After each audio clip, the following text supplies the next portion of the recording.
Bonjour à tous. Aujourd'hui, nous sommes le vendredi 5 décembre 2025 et nos chers amis, nos frères, nos grands amis sont ici. Larry squared. Larry au carré, les versos que nous venons de découvrir. Nous sommes tous nés en janvier. Nous allons renommer ton émission l'ère du verso. Mon Wikipédia indique juin et je vais le laisser ainsi. Je reçois des cartes d'anniversaire en juin.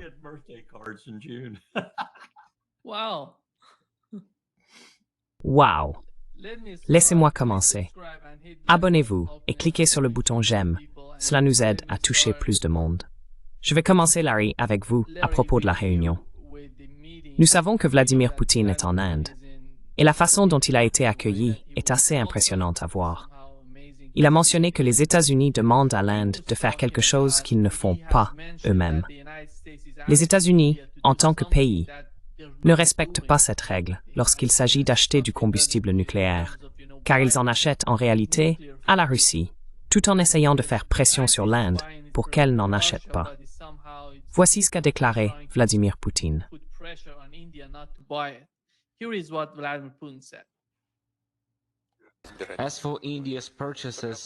En ce qui concerne l'achat par l'Inde de ressources énergétiques auprès de la Russie, je tiens à souligner, et je l'ai déjà mentionné publiquement une fois, que les États-Unis eux-mêmes continuent d'acheter chez nous du combustible nucléaire pour leurs propres centrales électriques. C'est également du combustible, de l'uranium destiné aux réacteurs en fonctionnement aux États-Unis. Si les États-Unis ont le droit d'acheter notre combustible, pourquoi l'Inde ne bénéficierait-elle pas du même privilège? Cette question mérite un examen approfondi et nous sommes prêts à en discuter.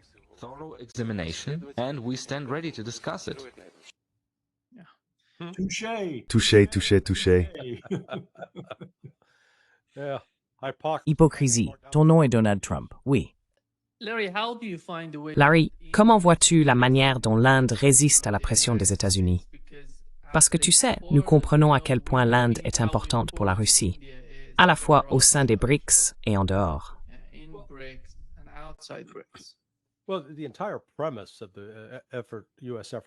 Eh bien, tout le fondement de l'effort américain pour faire pression sur l'Inde reposait sur une fausse hypothèse. Ils ont supposé que l'économie indienne dépendait tellement des exportations vers les États-Unis que, bien sûr, nous pourrions utiliser les sanctions et la menace de nouvelles sanctions comme moyen de contraindre l'Inde. Franchement, je suis constamment stupéfait par la stupidité de ces gens. Des personnes comme Scott Bessette devraient savoir mieux que ça.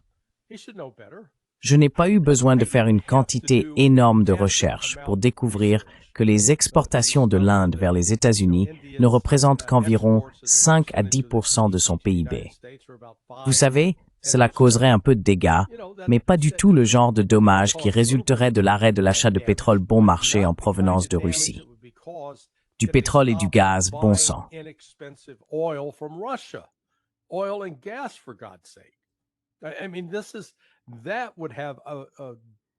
Je veux dire, cela aurait un impact dévastateur sur l'économie indienne.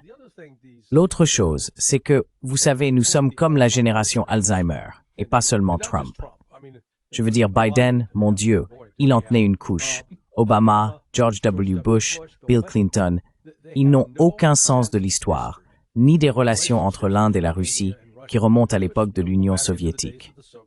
En fait, dans tout le contexte de la guerre froide, c'est le Pakistan qui servait de base aux opérations de la CIA contre l'Union soviétique.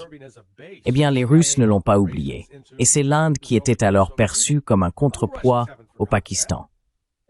Mais vous savez, les Russes et les Indiens ont toujours entretenu des relations très très bonnes et chaleureuses.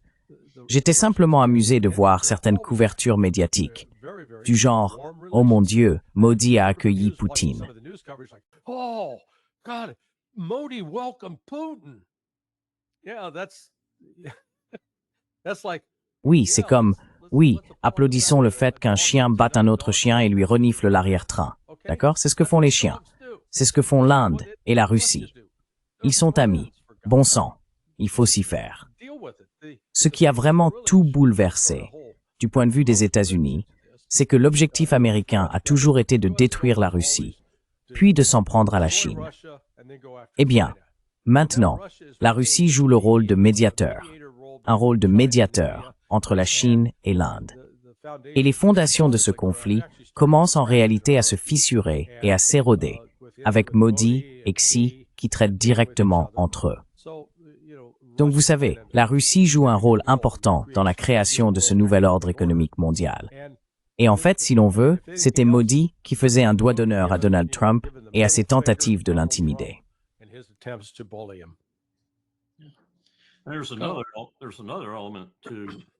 Il y a un autre aspect à cela, également stratégique et à mon avis d'une importance primordiale. Nous avons, enfin les administrations auxquelles j'ai participé depuis celle de H.W. Bush, travaillé très ardemment à établir une nouvelle relation nucléaire avec l'Inde, une relation pour laquelle le Congrès ne nous tomberait pas dessus, car du moins pour certains, cela avait des implications quant au soutien du programme d'armement indien. J'ai pris part à cette diplomatie. Elle était très fine, soigneusement menée. Les personnes qui la mettaient en œuvre, que Dieu sauve la reine et le roi, étaient principalement des diplomates du département d'État, avec un peu d'aide du département de la Défense.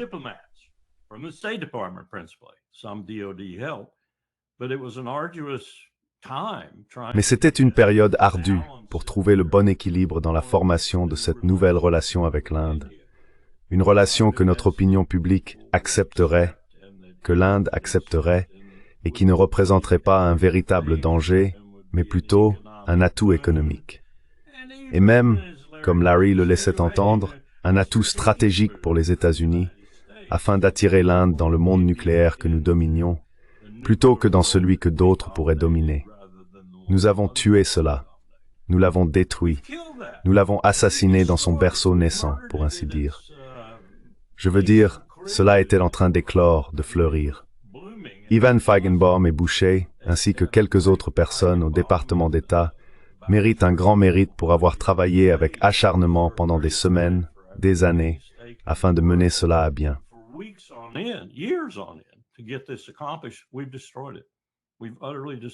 Nous l'avons détruite, complètement détruite.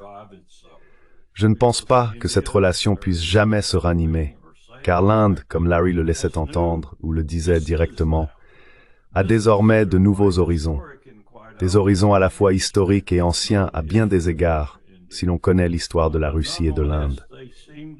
Mais malgré tout, ils semblent maintenant fermer leurs portes aux autres.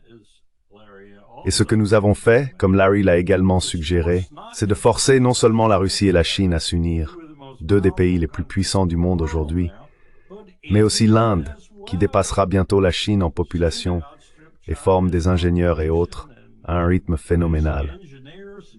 Et nous en faisons tous nos ennemis. C'est absurde.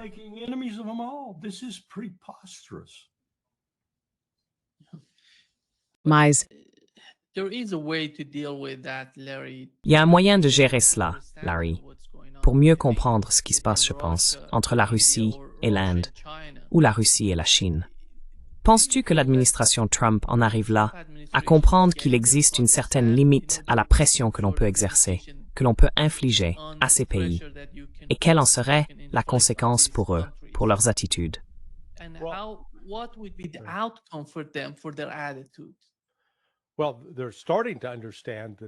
Eh bien, ils commencent à comprendre qu'ils n'ont pas l'influence qu'ils pensaient avoir.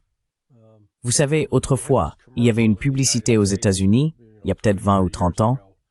C'était pour une société d'investissement qui essayait d'inciter les gens à placer leur argent, à acheter des actions. Elle s'appelait E.F. Hutton. Et la publicité disait, quand E.F. Hutton parle, tout le monde écoute. On voyait une foule de gens en train de discuter et quelqu'un prononçait E.F. Hutton. Et tout le monde s'arrêtait, regardait et écoutait. Les États-Unis pensaient être E.F. Hutton, mais ce n'est plus le cas. Plus personne ne nous écoute vraiment. Et dans les discussions qui ont eu lieu entre Poutine et Modi, ils parlaient de coopération politique, économique et militaire.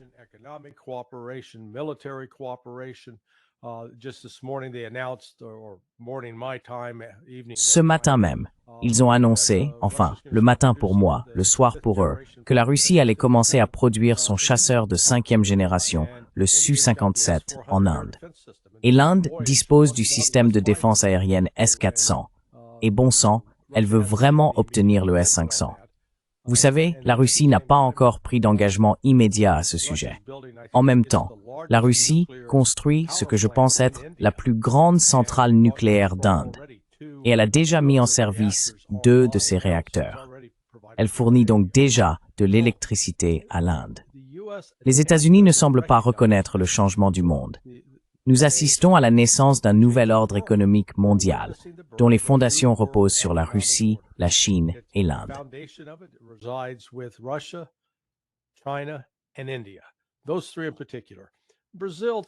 Ces trois-là, en particulier, le Brésil, dans une moindre mesure, et l'Afrique du Sud. L'Afrique du Sud, en quelque sorte, se contente de suivre le mouvement.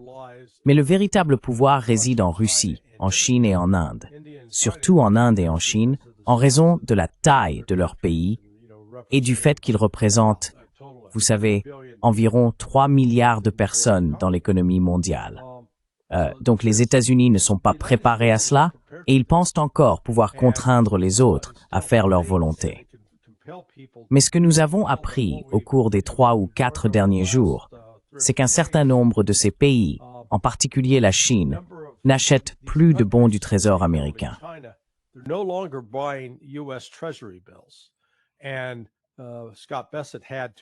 Et Scott Bessent a dû intervenir, et le gouvernement américain a dû racheter ses propres bons du Trésor.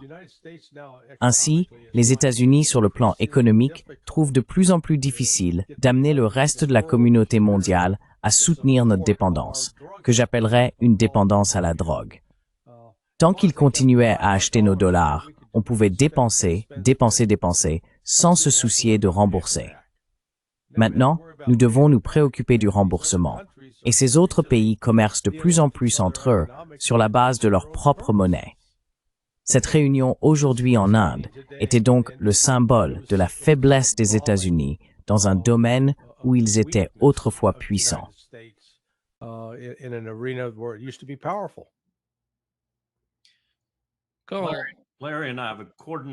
Larry et moi avons dû nous coordonner à l'avance, apparemment. Ce doit être nos anniversaires. La centrale nucléaire que Larry vient de mentionner, celle que la Russie va construire, était un objectif majeur de notre stratégie. Westinghouse, Hitachi, Mitsubishi, de nombreuses entreprises alliées aux États-Unis s'y intéressaient, ainsi qu'à celles qui suivraient. Je soupçonne qu'elles ont toutes disparu maintenant.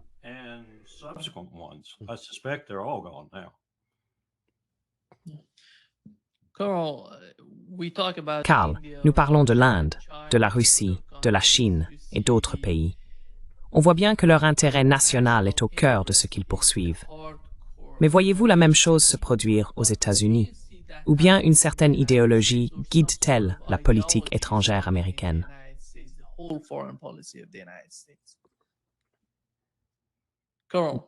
Carl, c'est à moi que tu demandes ça. Dis-moi quelle est l'idéologie, à part l'argent. Quelle idéologie guide la politique des États-Unis? It's parspoi sementi national sanal discret. Eh bien, je ne vois pas de chevauchement significatif, sauf pour le bénéfice du clan Trump et de la famille Trump. C'est ce que je vois. Je les vois comme une bande d'escrocs, et c'est pourquoi ils ont complètement tourné le dos à Zelensky, à mon avis. C'est ainsi que ces escrocs fonctionnent.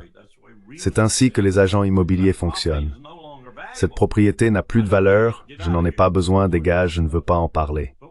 Mais quand on parle de politique, si tant est qu'elle existe, elle sort de la bouche de l'homme royal au quotidien. Et quand on a autour de soi que des sycophantes ou des aspirants sycophantes dans certains cas, ils ne savent pas quand se taire, en d'autres termes, et ils ne sont pas très intelligents.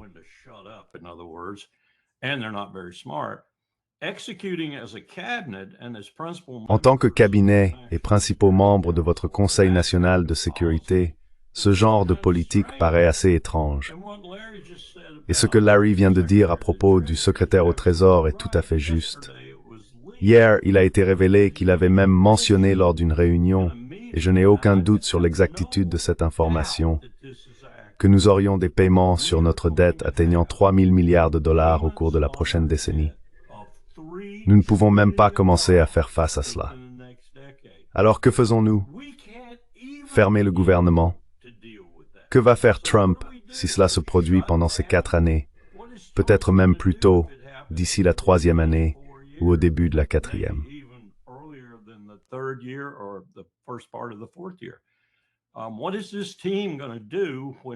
Que va faire cette équipe quand nous ne pourrons plus payer les intérêts de notre dette? Point final. Nous allons pratiquement nous arrêter dans bien des domaines. Ce sera extrêmement difficile pour l'Américain moyen. C'est la véritable souffrance qui arrive. Et pour ceux qui se trouvent, je dirais maintenant, non pas dans les 50% les plus bas, mais dans les 65% les plus bas, des gens qui vivent de chèque de paye en chèque de paye, de repas en repas, d'un appartement à l'autre, se demandant où va leur avenir. Si Besson a raison, et je pense qu'il a raison, nous nous dirigeons certainement vers 2 000 milliards, et il laissait entendre que nous pourrions même atteindre 3 000 milliards. C'est catastrophique.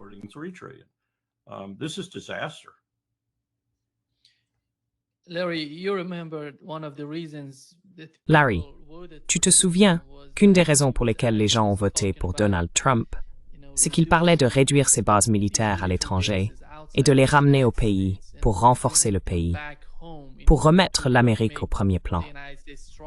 Penses-tu que ce genre de politique est en train de disparaître de la scène?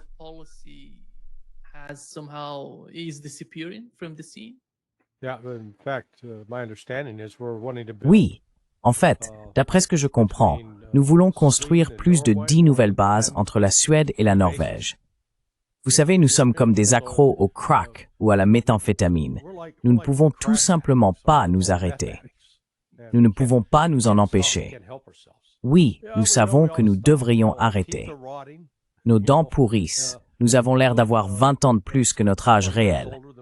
Mais bon sang, il faut continuer à dépenser cet argent pour les affaires militaires et à intervenir dans les affaires d'autres pays.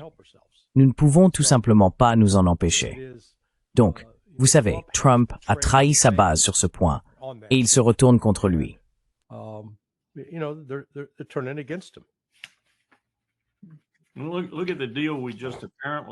Regardez l'accord que nous venons apparemment de conclure avec la Corée du Sud pour leur fournir le même type de technologie sous-marine et de sous-marins que ceux que nous sommes censés fournir à l'Australie.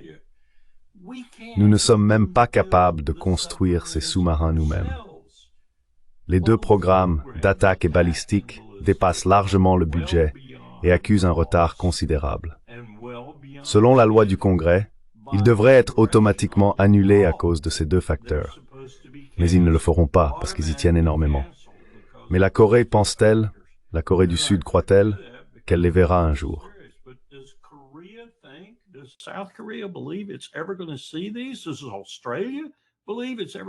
L'Australie pense-t-elle qu'elle les verra un jour? Voici la vérité. Nous espérons que les programmes prendront tellement de retard et deviendront si coûteux dans nos propres chantiers navals qu'ils finiront par les reprendre et les construire eux-mêmes. Peut-être en suivant, dans une certaine mesure, nos schémas, nos plans, et ainsi de suite. Nous ne céderons jamais, même s'ils le croient, nous ne céderons jamais la technologie nucléaire sous-marine la plus avancée à qui que ce soit. Point final. Pas même à cet escroc dans le bureau ovale aujourd'hui. Alors, qu'est-ce que les Sud-Coréens et les Australiens vont obtenir? Probablement de l'air dans un sac.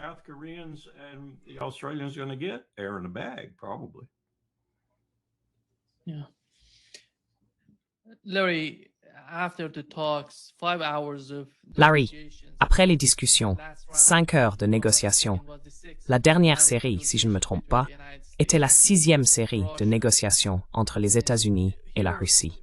Et voici ce dont parle John Bolton. Il pense que Donald Trump brade l'Ukraine et que cela ne servirait pas les intérêts des États-Unis. Et voici ce qu'il a dit, Larry.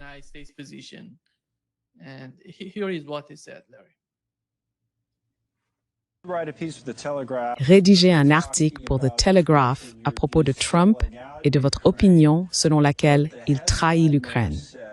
Mais le titre indique « La marée est peut-être en train de tourner ».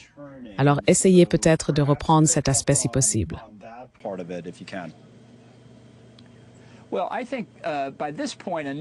Eh bien, je pense qu'à ce stade, suffisamment de républicains au Congrès ont compris qu'il n'y a vraiment aucun espoir que Trump défende les intérêts stratégiques américains dans cette affaire.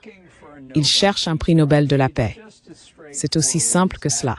Il ne se soucie pas des termes substantiels de l'accord tant qu'il peut proclamer une réussite. Et je pense qu'il y a encore assez de républicains au Congrès et beaucoup dans le pays qui s'opposent à l'agression russe, qui estiment qu'elle nuit aux intérêts nationaux vitaux des États-Unis ainsi qu'à la paix et à la sécurité en Europe. Et j'espère, comme cela semble se dessiner depuis les 30 derniers jours, que davantage de républicains au Congrès seront prêts à exprimer publiquement leur désaccord avec le président. C'est l'espoir que j'ai.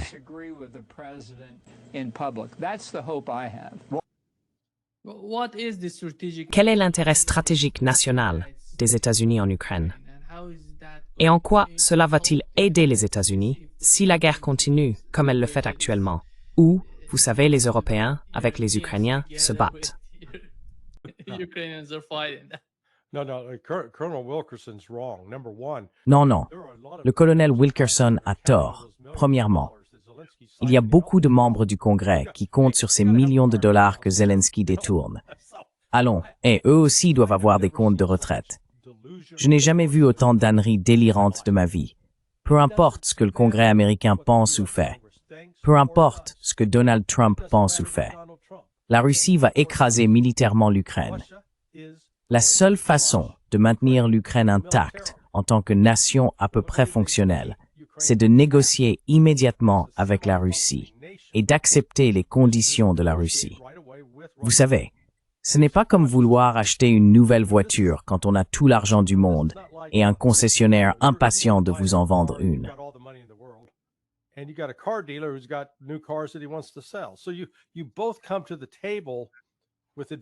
Ainsi, vous venez tous deux à la table avec des avantages et des points forts, et vous pouvez alors réellement négocier.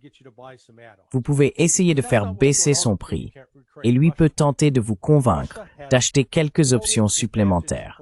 Mais ce n'est pas ce qui se passe entre l'Ukraine et la Russie. La Russie a un avantage total sur l'Ukraine, et cet avantage ne fera qu'augmenter de manière exponentielle dans les mois à venir.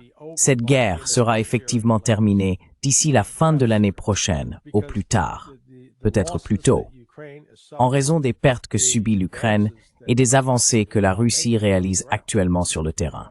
J'ai souligné dans un article que j'ai publié hier soir qu'au seul mois de novembre, la Russie a conquis 701 km². Pour mettre cela en perspective, Gaza fait 350 km².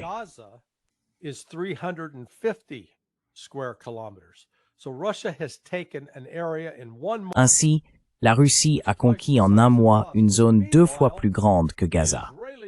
Pendant ce temps, l'armée israélienne, censée être l'une des plus puissantes du monde, n'a pas réussi à vaincre et à éliminer le Hamas après 25 mois dans un territoire 2 fois plus petit que celui que la Russie a pris en un seul mois. Et vous savez, il y a plusieurs raisons à cela, au-delà de l'incompétence des Israéliens. Je veux dire, ce sont des meurtriers impitoyables. Mais en termes de compétences militaires, ils manquent de discipline. La Russie, c'est tout le contraire. Et les avantages dont la Russie dispose désormais en matière de personnel, vous savez, ses forces terrestres totales ont augmenté. Elles comptaient environ 300 000 hommes en février 2022. Elles sont maintenant d'environ 1,5 million.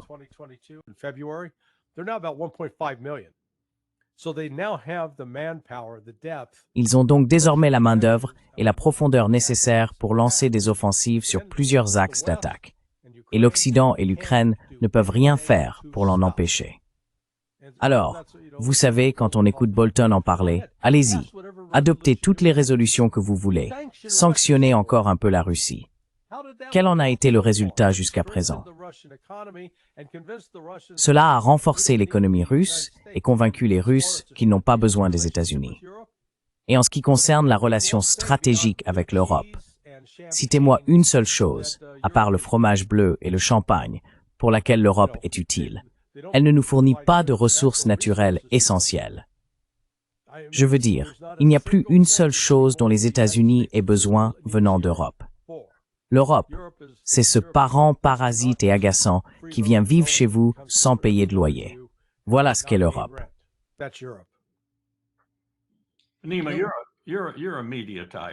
Nima, tu es du milieu des médias, non? Tu l'admets toi-même. Pose-toi une question. Pourquoi diable inviterais-tu l'un des principaux néoconservateurs des États-Unis? Un néoconservateur qui s'en revendique, bruyant, provocateur. Pourquoi l'inviter, sinon pour provoquer exactement le genre de controverse qu'il cherchait à susciter? Je veux dire, c'est comme inviter Lindsey Graham. C'est comme inviter Marco Rubio. Sauf que Marco Rubio vient avec l'imprimature de secrétaire d'État. Dieu nous en préserve, qu'elle n'exerce jamais ce rôle de manière significative. Pourquoi l'inviter? Pourquoi même l'écouter? Il dit simplement ce que Lindsey Graham et d'autres comme lui aimeraient voir se produire.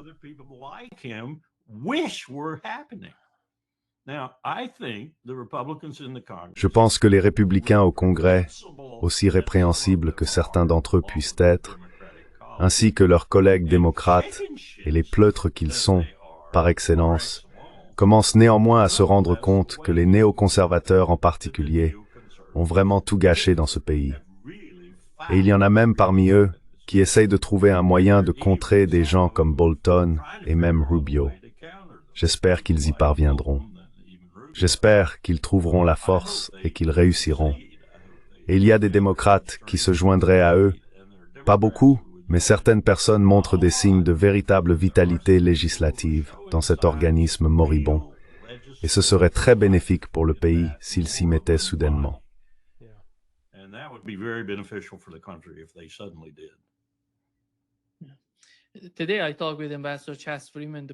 Aujourd'hui, j'ai parlé avec l'ambassadeur Chas Freeman. Le point qu'il soulevait, c'est que l'Europe essaie d'acheter des armes américaines avec de l'argent qu'elle n'a pas. Les États-Unis vont leur vendre des armes qu'ils ne peuvent pas produire. Et les Ukrainiens vont utiliser ces armes, des armes imaginaires, avec des soldats qu'ils n'ont pas. Mais après tout, Larry, quel est le plan du côté des Européens? Parce que je ne sais pas si tu en as entendu parler, mais Merz essaie désespérément d'utiliser les avoirs russes gelés pour les envoyer sous forme de prêts, ou quelque chose comme ça, à l'Ukraine pour les utiliser contre la Russie.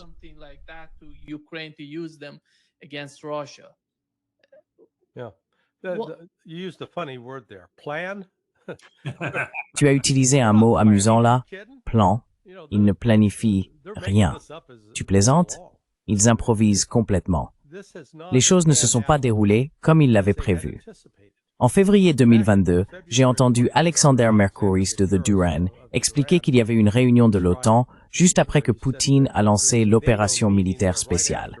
Les pays de l'OTAN étaient euphoriques, persuadés que, par Dieu, cette fois, on tient les Russes. On va leur imposer des sanctions. Leur armée est lamentable. Ils vont perdre. Nous allons gagner. Hurrah!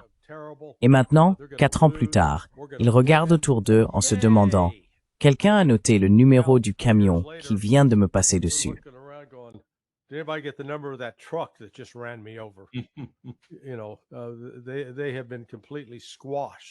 Vous savez, ils ont été complètement écrasés. Donc ils n'ont aucun plan. Et remettons encore une fois les choses en perspective, si on peut appeler ça un plan. Ils veulent installer des missiles à longue portée en Ukraine pour que l'Ukraine puisse frapper en profondeur la Russie, détruire ses raffineries et mettre à l'arrêt ses installations de production d'armes. Nous avons maintenant 46 mois de preuves de ce qui se passe lorsque la Russie tire des Kinzhal, des Iskander. Vous savez, toute la liste des différents missiles et attaques de drones contre des usines, des installations, des dépôts de munitions, etc., à travers l'Ukraine. Ils les frappent, et particulièrement au cours des 12 derniers mois, presque chaque jour. Or, cela n'a pas encore provoqué l'effondrement de l'Ukraine.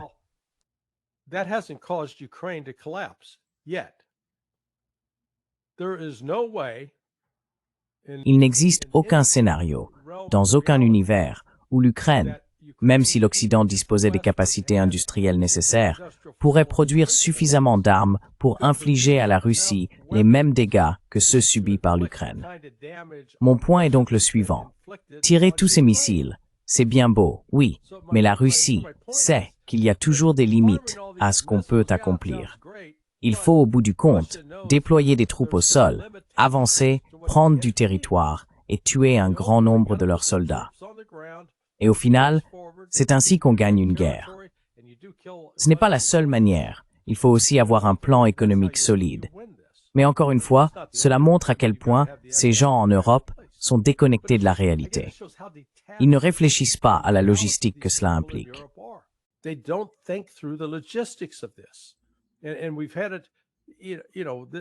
nous en avons assez, vous savez, de ce genre de pensée magique.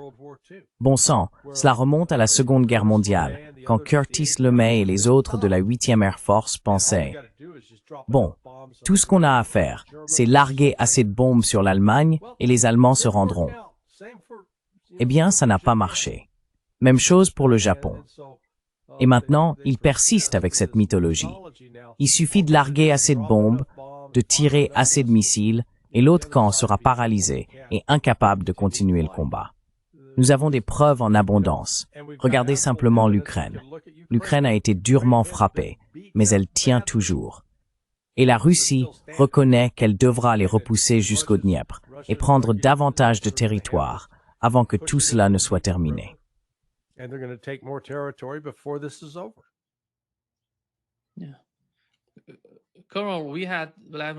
Colonel, nous avons entendu Vladimir Poutine déclarer que si l'Ukraine poursuit ses attaques terroristes contre la Russie et les pétroliers russes, ils couperont l'Ukraine de la mer Noire. Il a même évoqué la possibilité de capturer Odessa et Mykolaïv.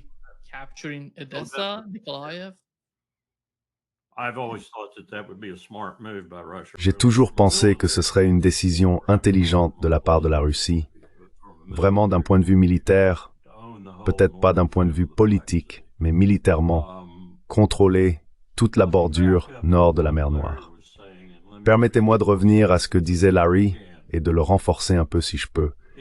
Si vous regardez, eh bien John Mearsheimer donne des conférences à ce sujet, mais il le fait à un niveau très ésotérique. Si l'on descend d'un ou deux niveaux, on retrouve l'ancien débat entre une puissance maritime et une puissance terrestre. Et il n'existe aucun exemple sur la surface de la Terre d'une puissance terrestre aussi difficile à gérer que la Russie. Aucun. Absolument aucun. Quand les gens parlent de leur marine faible et de ce genre de choses, ils ne comprennent pas l'histoire. Ils ne comprennent tout simplement pas l'histoire.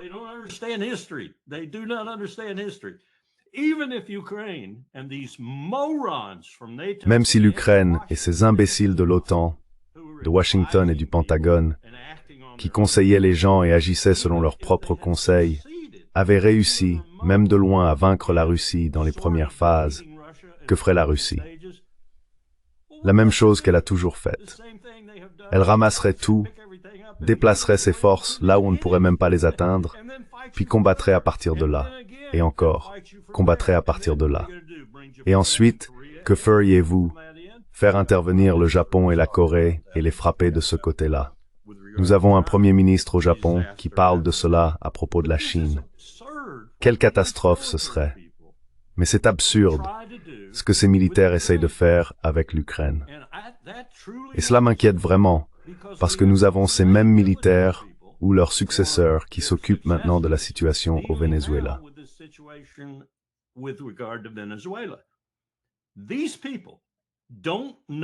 Ces gens ne connaissent pas la stratégie, ne savent pas comment l'exécuter, ne comprennent pas comment conseiller le président.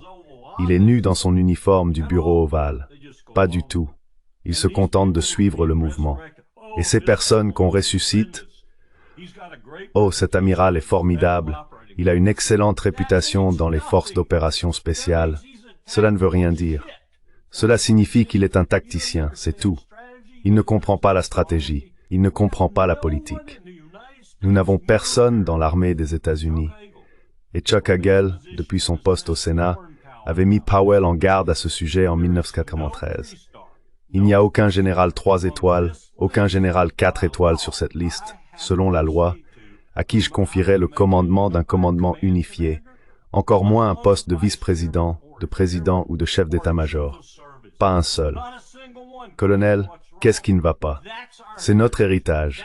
Voilà ce que nous avons maintenant, des imbéciles. Et Hegseth mène la danse. Rien à redire à ça. Amen. Amen. Mon côté verso ressort. Yeah. Larry, do you think that Larry, penses-tu que Vladimir Poutine voulait dire qu'il répartisse 28 points en 4 ensembles?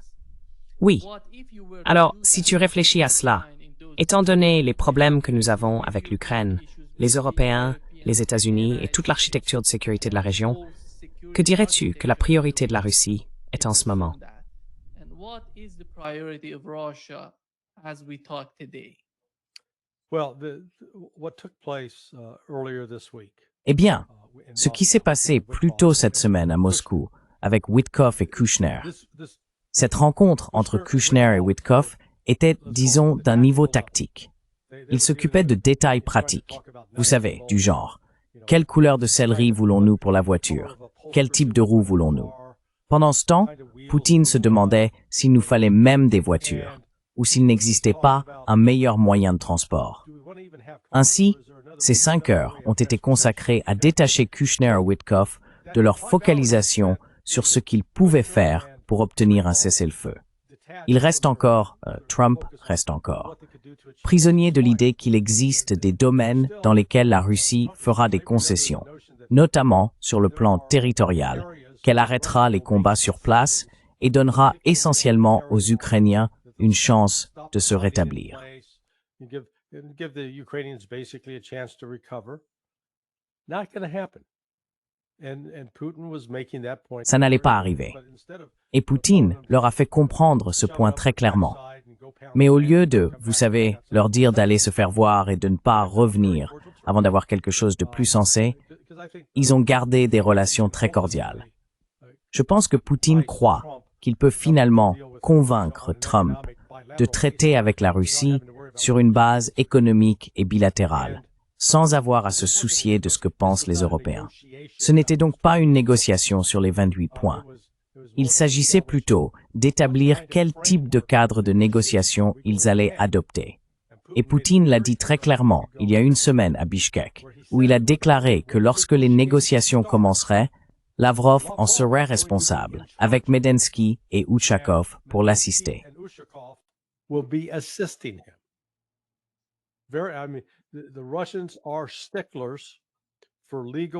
Les Russes sont pointilleux en matière de procédures légales et de ce genre de détails. Il a également réitéré « Nous n'allons à aucun moment traiter ou négocier avec Zelensky. C'est un criminel, un pirate, un illégitime. Il doit y avoir un dirigeant légitime en Ukraine avec lequel nous puissions traiter. Je ne suis pas assez au fait de la constitution ukrainienne. Je ne sais pas quelle procédure est prévue. Si Zelensky démissionne et est ensuite remplacé par un vote de la Rada, mettrait-il quelqu'un comme Zaloujny à sa place? Les Russes négocieraient avec Zaloujny si, et seulement si, il était légalement investi dans ses fonctions. C'est un fervent partisan d'Azov et du secteur droit.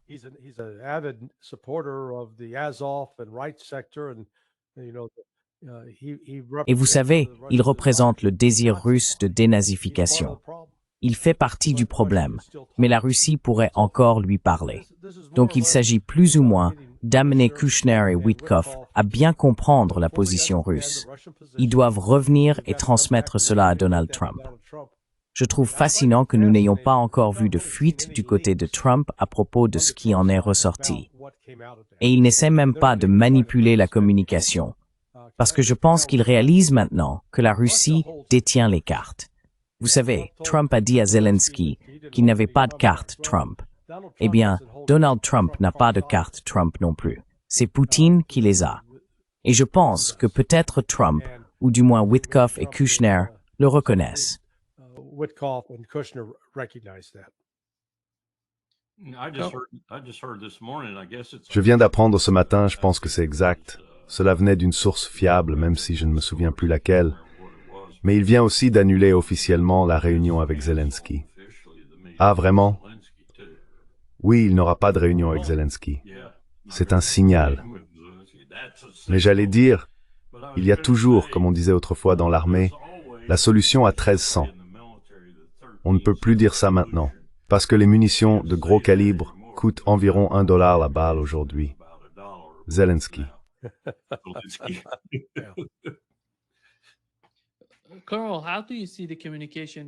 Colonel, comment voyez-vous la communication entre l'administration Trump et les Européens? Nous savons qu'aujourd'hui, au moment où nous parlons, Macron est en Chine pour tenter de convaincre les Chinois, tout comme Olaf Scholz a essayé de le faire lorsqu'il était chancelier d'Allemagne. Ils essayent d'une manière ou d'une autre de convaincre la Chine, ou peut-être de montrer que l'Europe peut entretenir une meilleure relation avec la Chine si celle-ci aide dans le cas de l'Ukraine. Comment voyez-vous la politique de la Chine? Voyez-vous un quelconque changement à venir dans leur attitude? Ou vont-ils continuer avec la même politique que celle que nous avons observée jusqu'à présent?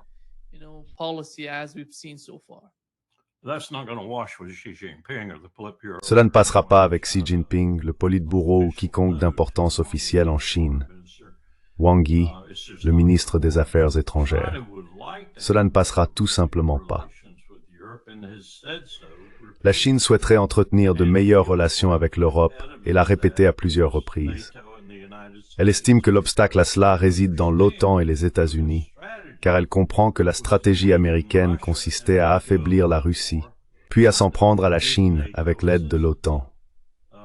J'ai d'ailleurs entendu quelques personnes au Pentagone dire qu'il s'agirait d'une guerre de l'OTAN contre la Chine. Ce ne serait pas seulement les États-Unis, peu importe où cela commencerait, dans le détroit de Taïwan ou ailleurs.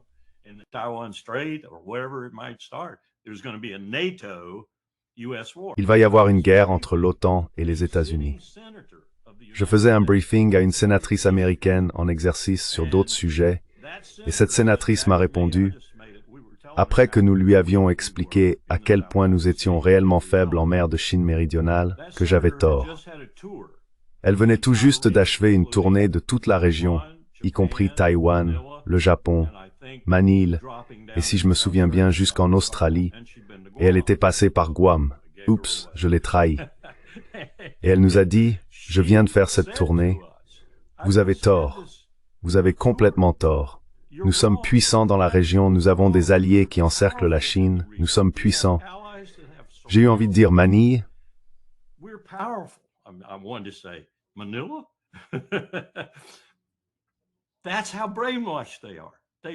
C'est à quel point ils sont endoctrinés. Ils sont vraiment endoctrinés. Le général avec qui j'étais et moi avons essayé désespérément de défaire son lavage de cerveau, au moins un peu, mais je ne pense pas que nous ayons été très réussis. Ils sont endoctrinés.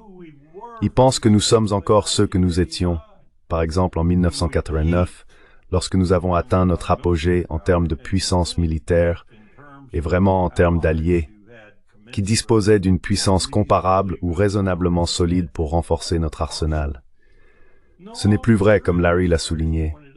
L'OTAN est un faible, vraiment, dans le monde militaire, et face à la Russie et à la Chine, ce sont de véritables faibles. Nous jouons donc une partie de bluff sans grand-chose dans notre jeu.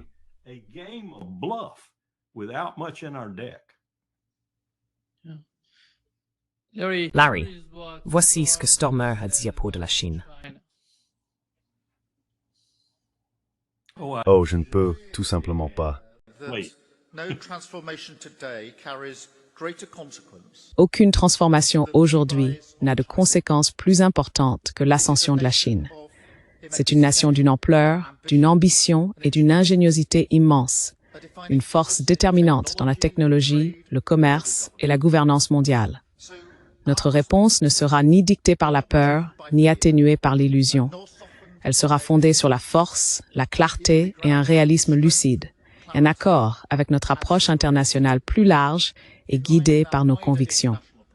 Jusqu'à ma rencontre avec le président Xi en novembre dernier, il n'y avait eu aucune réunion au niveau des dirigeants depuis 6 ans. No leader-level meeting at all for 6 years.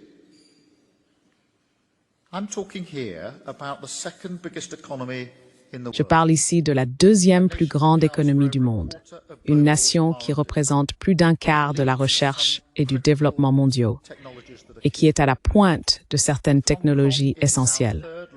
Avec Hong Kong, c'est notre troisième partenaire commercial, soutenant environ 370 000 emplois britanniques. Et Madame la maire, je parle aussi d'un pays qui projette sa puissance. Un membre permanent du Conseil de sécurité de l'ONU et l'une des armées les plus puissantes du monde, augmentant rapidement son arsenal nucléaire. Et oui, un pays qui représente de réelles menaces pour la sécurité nationale du Royaume-Uni, pour le dire simplement.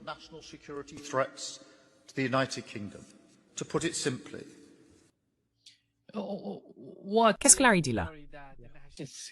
Let me just one comment. Permettez-moi de faire juste une remarque.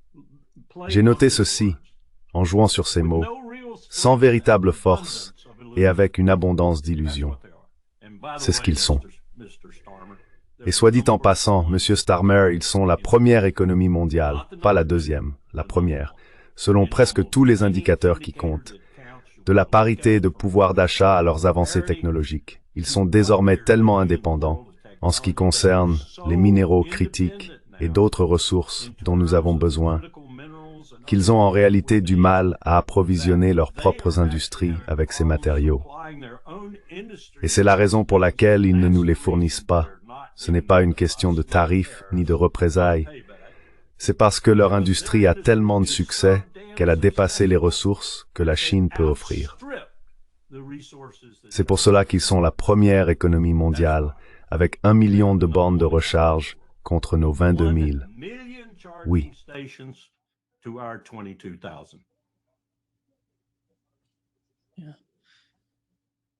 Larry, leur ego écrit un chèque que leur corps ne peut pas encaisser. Et c'est pour ça qu'ils veulent que les États-Unis le fassent à leur place.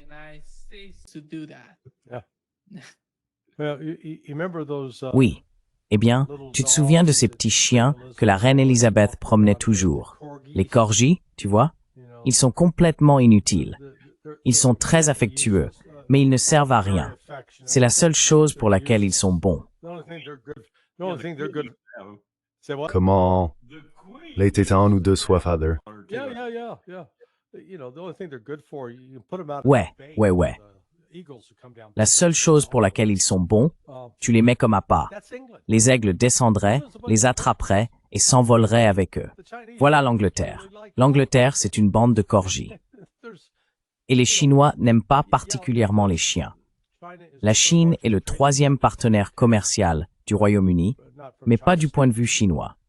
Et comme Larry l'a justement fait remarquer, la Chine est numéro 1 dans l'économie mondiale. Les États-Unis numéro 2, l'Inde numéro 3, la Russie numéro 4. Qui n'est pas sur cette liste? Ah oui, le Royaume-Uni.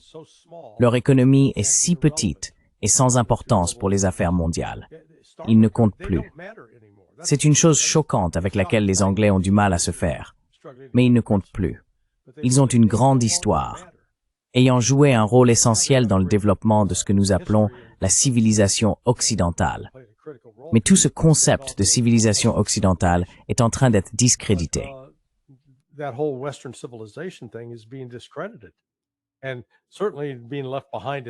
Et bien sûr, ils sont laissés loin derrière, tandis que la Russie, la Chine et l'Inde forgent véritablement une nouvelle histoire. Et vous savez, la seule question est quelle menace pour la sécurité nationale la Chine représente-t-elle pour le Royaume-Uni? Historiquement, ce n'étaient pas les Chinois qui sont allés en Angleterre, qui en ont pris le contrôle et ont dirigé les affaires depuis Hong Kong. C'étaient les Britanniques. Les guerres de l'opium. Je veux dire, les Britanniques ont infligé beaucoup de dégâts aux Chinois au fil des ans. Et vous savez, je pense que les Britanniques se sont habitués à l'idée que ces Chinois leur étaient inférieurs, à eux, les Britanniques. Et maintenant, les Chinois ont pris leur essor. Et franchement, ils n'ont pas besoin de l'Angleterre, du Royaume-Uni. C'est sans importance pour eux.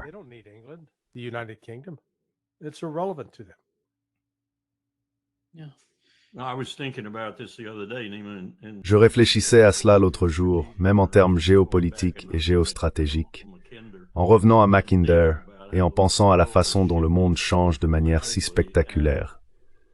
La Russie est la principale puissance terrestre de la planète. Elle l'a toujours été, à certains égards, du moins potentiellement. Mais aujourd'hui, je pense que c'est réellement le cas. Alors, que se passe-t-il dans cette lutte entre la puissance maritime et la puissance terrestre? Que se passe-t-il à cet égard? La Grande-Bretagne est en train de disparaître.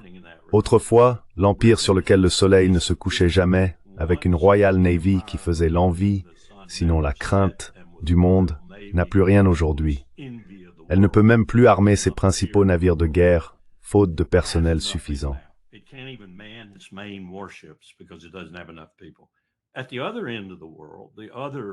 À l'autre bout du monde, l'autre puissance maritime, Yamamoto l'aurait appelé ainsi, et moi aussi, est en train de disparaître également.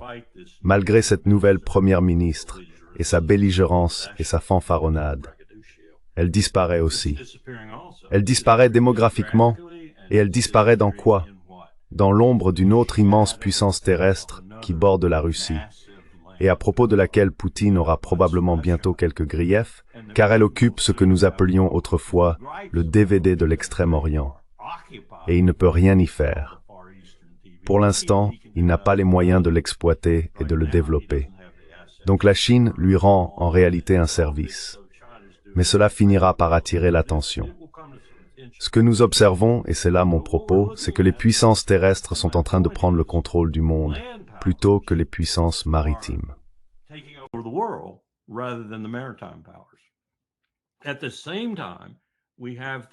En même temps, il se passe des choses dans le domaine maritime qui montrent que au moins les flottes de surface sont devenues obsolètes.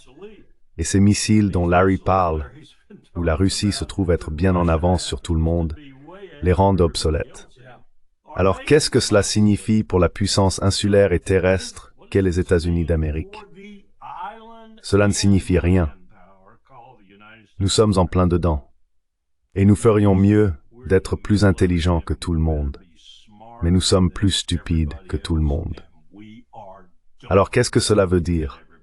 Nous allons perdre cette lutte classique et séculaire entre la puissance maritime et la puissance terrestre, parce que les puissances terrestres prennent de l'avance sur nous chaque jour. Je sais que la Chine possède la plus grande flotte de pêche en haute mer, avec 6000 navires également.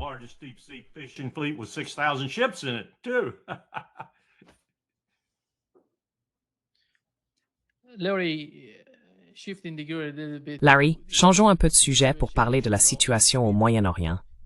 Nous avons reçu le PDG du Conseil israélo-américain, Ilan Carr, qui expliquait que nous, aux États-Unis, devons adopter le même type de stratégie qu'Israël utilise au Moyen-Orient pour vaincre ses ennemis.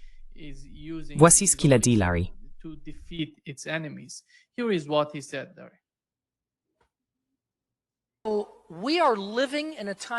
Nous vivons une époque de miracles et d'opportunités sans précédent.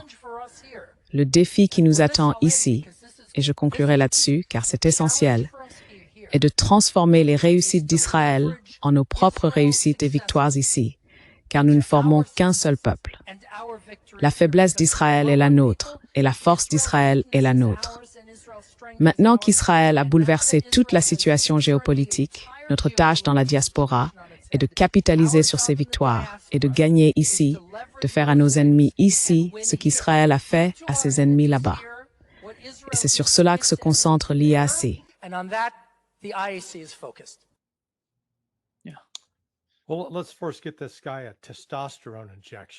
Eh bien, commençons par donner à ce type une injection de testostérone.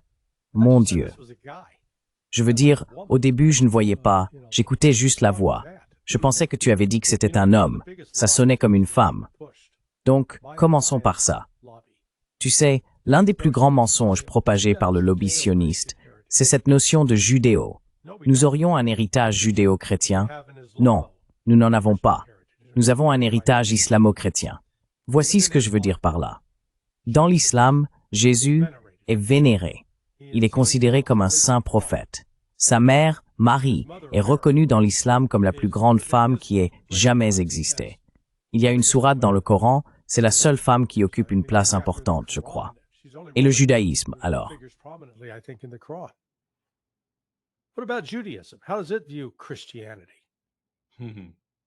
Comment considère-t-elle le christianisme? Jésus n'est personne.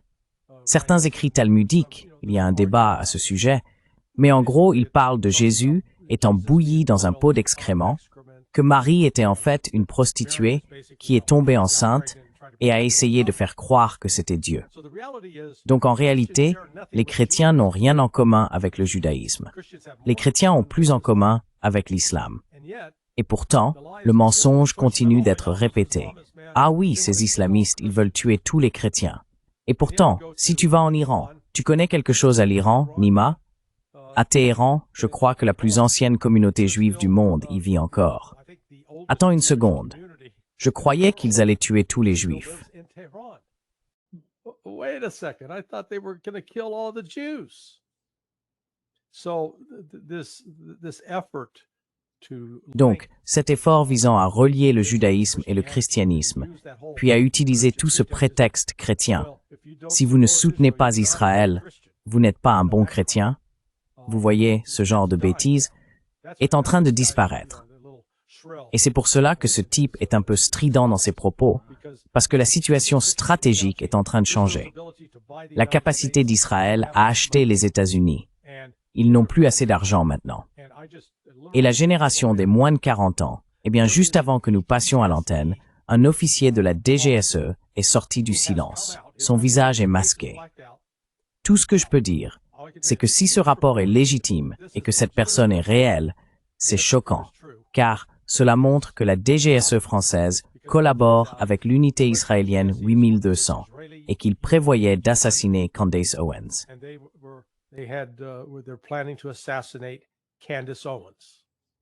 Wow. Et pourquoi les Français et les Israéliens coopéreraient-ils là-dessus? Eh bien, d'abord, Candace Owens s'en prend à l'épouse de Macron, affirmant qu'il s'agit d'un homme. Et ce que nous savons factuellement, c'est que l'actuelle épouse de Macron était professeure dans une école, âgée d'une trentaine ou quarantaine d'années, et qu'elle a eu une relation avec un garçon de 15 ans, ce que la plupart des pays considèrent comme un viol sur mineur. Donc, il y a cela. Ensuite, la position antisioniste de Candace Owens a mis les Israéliens en colère. Donc, si c'est vrai, cela ne fera qu'attiser encore plus le feu. Comme je l'ai dit, le fait que le visage de cet officier de la DGSE soit masqué, sa voix modifiée, montre qu'il essaie encore de se protéger. Mais si c'est vrai, cela ajoutera une toute autre dimension à l'affaire. Israël a bien plus qu'un simple problème d'image à gérer.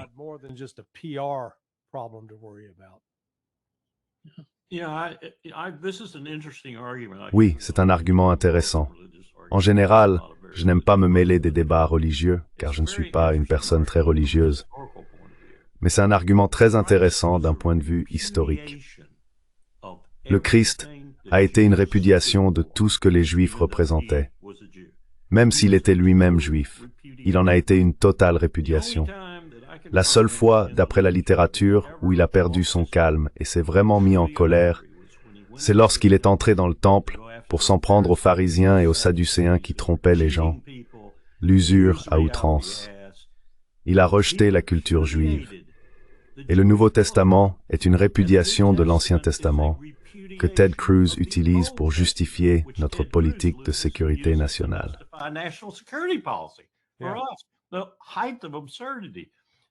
C'est le comble de l'absurdité. Et ce n'est qu'au moment du Concile Vatican II, ce n'est pas si ancien, que l'Église catholique a décidé de pardonner aux Juifs d'avoir crucifié l'homme qui avait rejeté leur société. Nous oublions tout cela. Nous oublions tout cela. Et vous savez, demain matin, on me traitera d'antisémite. Très bien. J'accepte l'accusation. Je ne suis pas antisémite. Je suis un réaliste qui dit que vous refaites les mêmes erreurs, comme vous l'avez fait tout au long de votre histoire. Depuis le sac de votre temple par Nabuchodonosor et votre errance dans le désert pendant 40 ans, jusqu'à tout ce qui vous est arrivé. Ce n'est pas de l'antisémitisme. C'est un rappel de votre histoire. et vous avez dépensé des milliards pour tenter de modifier cette histoire. And you have spent billions to try and change that history.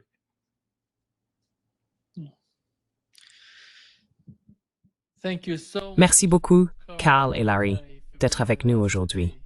C'est toujours un grand plaisir. as always. Hey, nous n'avons pas résolu les problèmes du monde, mais bon sang, nous en avons identifié quelques-uns. Très bien, prends soin de toi. All right. Take care. Thank you so much. See All you. right. Bye-bye. I'm on. Thank you. Merci beaucoup. Au revoir.